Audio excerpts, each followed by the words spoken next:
Hello guys, once again welcome back to our channel trade basis R K. सबको स्वागत, सबको राम राम। जैसे कि हम बहुत लॉन्ग टाइम से हम लोग ब्रेक पे थे on YouTube channel to update you guys, so we are very sorry for that. We have got time table scheduled now, so we are trying our best to update you the market insights now. तो चलिए हम लोग पहले बात करते हैं आज का मार्केट कहाँ पे कामकाज किया।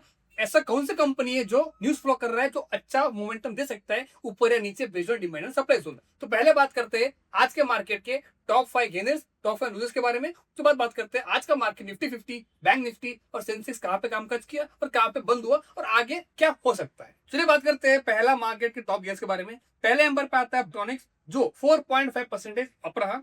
Grasim 3.06% upside, Eicher motors 2.78% upside, JSW steel 2.66% upside, BPCL 2.15% upside. तो अगर बात करें टॉप लूजर्स के बारे में, coal India 2.43% downside, Reliance 2.40% downside, Bajaj auto 2.3% downside, Bajaj Finserv 1.80%, HDFC bank 1.78% downside respectively.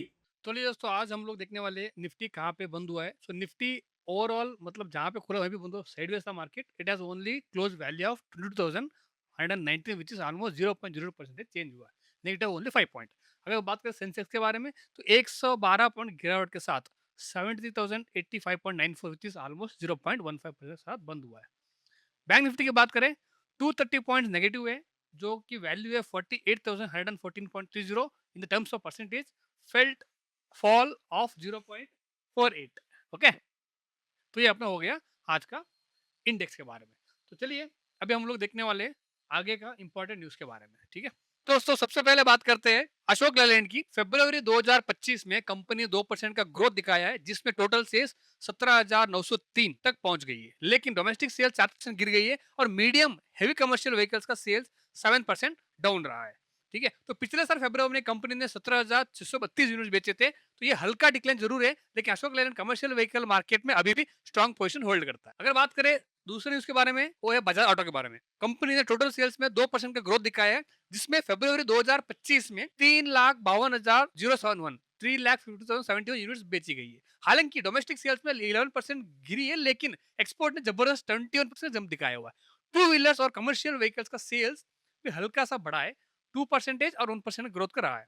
साथ ही कंपनी क्वार्टर 3 फाइनेंशियल ईयर 2025 में net profit 3.27% बढ़ा और रेवेन्यू 5.72% से इंप्रूव हुआ है। बजाज ऑटो ग्लोबल मार्केट में अपनी जगह और मजबूत कर रहा है। जो अगली खबर है, that is from the real estate sector. जुआरी इंडस्ट्रीज की सब्सिडियरी जुआरी इंफ्रावर्ल्ड इंडिया लिमिटेड ने गंगोत्री डेवलपर्स के साथ मिलकर हैदराबाद में एक प्रीमियम हाउसिंग प्रोजेक्ट लॉन्च किया है। इसका नाम है डौरी गंगोत्री त्रिभुजा, जो कोल्लूर माइक्रो मार्केट में डेवलप होगा। इसमें 1,500 करोड़ से ज्यादा का इन्वेस्टमेंट किए जा रहा है और 9.4 एकड़ के एरिया में 9 हाई राइज टावर्स बनाए जाएंगे, मतलब लंबे लंबे 7-9 मंजिल टावर्स बनाए जाएंगे, ठीक है, जिसमें 1,730 अपार्टमेंट होंगे। हैदराबाद का real estate market full swing में है अब की बार। तो दूसरा न्यूज है, वो भी from the real estate sector. Oberoi group ने ऋषिकेश में 2 नए लग्जरी रिजॉर्ट बनाने की अनाउंसमेंट किया हुआ है। ये प्रोजेक्ट लदानी ग्रुप के साथ मिलकर डेवलप किया जा रहा है, जिसमें एक 80 की ओबराय ब्रांडेड रिजॉर्ट और एक 120 की 5 स्टार ट्रेडेंट होटल शामिल होगा। ये टोटल 60 एकड़ में प्लान है बनाने का, जो गंगा के किनारे बनाया जाएगा और इसका कंस्ट्रक्शन 2026 में शुरू होगा। Oberoi group luxury hospitality sector में है और एक्सपेंशन कर रहा है, जो कि बहुत अच्छा कंपनी फंडामेंटल है ऑल्सो। जो अगली खबर है, वो है ओला इलेक्ट्रिक के बारे में, जो है एक व्हीकल इंडस्ट्री का ऑन ईवी सेक्टर, ठीक है। तो पिछले 2 महीने में लगभग 1,200 लोगों के जॉब से निकाल दिया गया है, क्योंकि कंपनी लॉसेस और रेगुलेटरी प्रेशर से फेस कर रही है। ओके, सो प्रोक्योरमेंट, फुलफिलमेंट और कस्टमर रिलेशंस जैसे डिपार्टमेंट में ले ऑफ किए गए हैं। ये नए ले ऑफ सिर्फ कुछ महीने पहले 300-400 एम्प्लॉयज को हटाने के बाद, ये ले ऑफ, ये नए ले ऑफ सिर्फ कुछ महीने पहले 300-400 एम्प्लॉयज को हटाने के बाद आए। ईवी मार्केट तेजी से बदल रहा है, अब देखना होगा कि ओला के क्राइसिस कैसे निकलता। जो अगली जो रिपोर्ट है, that is on SSW company, SSWL steel strips wheels की जबरदस्त ग्रोथ। स्टील स्ट्रिप्स व्हील्स ने 18.18% ईयर ऑन ईयर ग्रोथ के साथ 407.74 करोड़ का नेट टर्नओवर अचीव किया है फरवरी 2025। ग्रॉस टर्नओवर भी बढ़कर 500.62 करोड़ हो गया है। कंपनी का demand two wheelers, passenger cars और कमर्शियल व्हीकल्स में काफी स्ट्रांग है। जो अगला न्यूज है हीरो मोटोकॉर्प के बारे में। हीरो मोटोकॉर्प की सेल्स गिरी हुई है, लेकिन ग्लोबल मार्केट में डिमांड ज्यादा बढ़ा हुआ है। हीरो मोटोकॉर्प ने 3,80,068 यूनिट्स डिस्पैच किए फरवरी 2025 में, जो पिछले साल से 17.1% कम है। लेकिन कंपनी ने ग्लोबल सेल्स 33% बढ़ गए हैं और ये 30,000 प्लस यूनिट्स के साथ तीसरी बार एक रिकॉर्ड बनाया है। शादी सीजन और नए प्रोडक्ट्स लॉन्चेस की वजह से हीरो मोटोकॉर्प को डिमांड और बढ़ने की उम्मीद है। एनएमडीसी ने आयरन ओर प्रोडक्शन में दिखाया दम। भारत के leading iron ore producer NMDC ने 4.62 मिलियन टन आयरन प्रोड्यूस फरवरी 2025, जो 17.86% ज्यादा है पिछले साल के मुकाबले। लेकिन सेल्स वॉल्यूम 0.25% घट गया है। छत्तीसगढ़ के माइंस ने 3.37 मिलियन टन का मेजर कंट्रीब्यूशन। अडानी न्यूज का जबरदस्त कार्गो ग्रोथ। अडानी पोर्ट्स को स्पेशल इकोनॉमिक जोन ने 36.5 मिलियन मेट्रिक टन का टोटल कार्गो हैंडल किया फरवरी 2025 में, जो 3% ईयर ऑन ईयर से बढ़ा है। कंटेनर हैंडलिंग में 16% और लिक्विड गैस और कार्गो में 12% ईयर ऑन ईयर ग्रोथ देखी गई है। कंपनी इंडिया के लार्जेस्ट इंटीग्रेटेड लॉजिस्टिक्स प्लेयर बन। एशियन मार्केट में तेजी, इन्फ्लेशन कंसर्न कम हुए। एशियन स्टॉक मार्केट में तेजी दिखी गई है आज, क्योंकि इन्फ्लेशन कंसर्न कम हो गए हैं और यूएस फेडरल रिजर्व के रेट कट की उम्मीद बढ़। चाइना की फैक्ट्री एक्टिविटी में भी ग्रोथ देखने को मिली है, जिसकी वजह से शंघाई कंपोजिट 11.35% पॉइंट्स ऊपर चला गया। जापान का निकी 25 6,600 पॉइंट ऊपर गया हुआ है, जबकि ताइवान वेटेड इंडेक्स थोड़ा गिर गया। Overall Asian market sentiments positive बने हुए। आज जो आखिरी न्यूज है, वर्ल्ड बैंक की India country memorandum report becoming a high income economy in generation के मुताबिक, अगर भारत को 2047 तक एक हाई इनकम इकोनॉमी बनना है तो 7.8% का एनुअल ग्रोथ रेट मेंटेन करना होगा। ये तभी पॉसिबल होगा जब फाइनेंशियल सेक्टर, लैंड और लेबर मार्केट में बड़े रिफॉर्म्स लाए जाएंगे। रिपोर्ट ये भी हाईलाइट करती है कि 2000 से 2024 तक इंडिया का एवरेज ग्रोथ रेट 0.3% रहा है, जो एक स्ट्रॉन्ग फाउंडेशन प्रोवाइड करता है आगे बढ़ने के लिए। पिछले कुछ सालों में इंडिया ने मैन्युफैक्चरिंग इंफ्रास्ट्रक्चर, ह्यूमन कैपिटल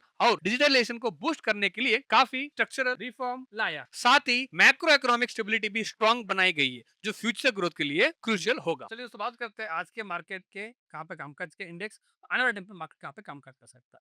तो डेफिनेटली तो हमको स्क्रीन के ऊपर दिख रहा है आने वाले टाइम के लिए 48,272, 48,583 will be the level, will act as a resistance level. जो मैं डाउन साइड तरफ में जो देख रहा हूँ बैंक निफ्टी को, दैट विल बी जब भी ए लेवल मार्केट में तोड़ा जाएगा based on hourly time frame.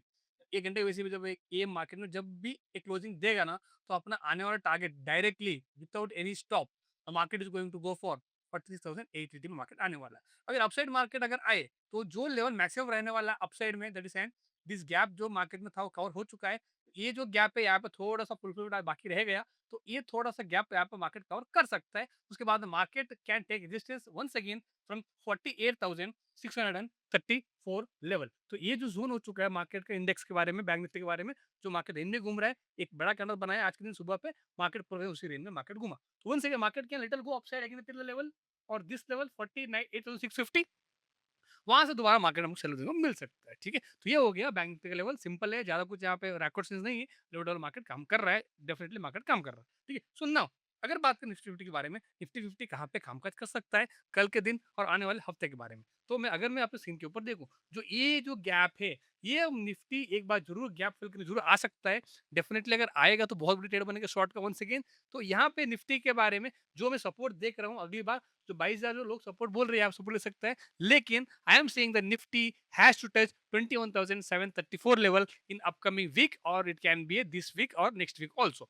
तो मार्केट हो सकता है थोड़ा सा, मार्केट 2 दिन से गैप में खुल रहा था, तो यहाँ पे मार्केट हो सकता है थोड़ा पुल बैक मारे, ऊपर से मार्केट जैसे लेके वापस मार्केट नीचे आए। तो अभी ओवरऑल मार्केट डाउन ट्रेंड में है, जबकि मैं जो देख रहा हूँ सपोर्ट 21,800 से लेकर 21,730 के आसपास मार्केट एक बार जरूर आपको सपोर्ट लेता हुआ नजर आ सकता है। तो अग्रेसिवली यहाँ पे आपको जाना नहीं है, कैंडल बरोबर क्लोज देता है अवली कैंडल, उसके हिसाब से हम लोग ट्रेड प्लान कर सकते हैं। तो इस मार्केट में हमेशा ब्रेकडाउन ट्रेड का प्लान थोड़ा कम कीजिएगा, क्योंकि डायरेक्टली मार्केट में ब्रेकडाउन ट्रेड कभी फेल हो सकता है। आपको एसएल हंट करके फिर अपने डायरेक्शन में जा सकता है। तो हो सके रेजिस्टेंस पे सेल करो, सपोर्ट पे सोचो कि जहां पे छोटा स्टॉप लॉस बने वहां पे बाय करने का आप प्लान कर सकते हो। तो ये था आज का मार्केट एनालिसिस। तो गाइस, ये था आज अपना कंप्लीट मार्केट इनसाइट्स। कौन सा स्टॉक का क्या न्यूज था, कौन सा इंडेक्स का लेवल कहाँ पे काम करता है आने दिनों पे, तो जरूर इसको फॉलो कीजिएगा. So thank you so much for supporting us. So keep supporting like this. We are upcoming with the this kind of content which can help you on everyday market insights levels. चलिए guys, मिलते हैं कल की video में. तब तक bye bye, take care, जय हिंद.